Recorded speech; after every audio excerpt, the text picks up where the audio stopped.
रास्ता छोड़ दो, रास्ता छोड़ दो।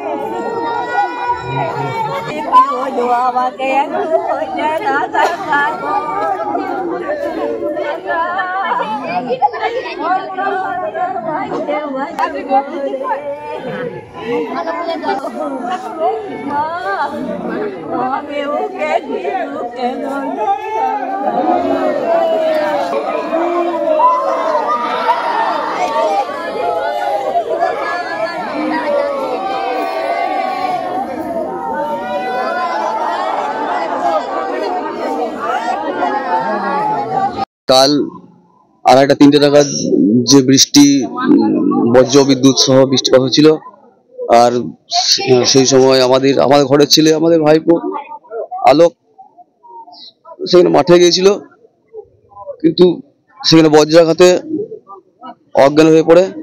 সেখানে আমরা সকলে মিলে গ্রামের লোক নাগরাকোঁদা প্রাথমিক স্বাস্থ্য কেন্দ্রে নিয়ে যাই। সেখানে মৃত বলে ঘোষণা করা হয়। তারপর তাকে সিউড়িতে ময়না তদন্তের জন্য পাঠানো হয় এবং আজ আমরা ময়না তদন্ত করে গ্রামে নিয়ে আসি সৎকারের জন্য। তার আত্মার শান্তি কামনা করি সকলে মিলে। কি করতেন? চাষবাস করতেন এবং তার শখ ছিল খুব গরু ছাগলের, সব শখ ছিল খুব। মাঠে নিজেই নিয়ে যেত, গরু ছাগলের প্রতি তার খুবই দয়া মায়া এসব নিয়ে থাকতো। একটাই তার মেয়ে, এবারে মাধ্যমিক পরীক্ষার্থী।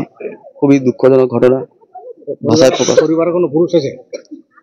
না, পরিবারের পুরুষ নাই, তার স্ত্রী আর একটা মেয়ে, আর তার ভাই আছে। আপনার কি নাম? আমার কাঞ্চন মুখার্জি, বাড়ি রূপসপুর।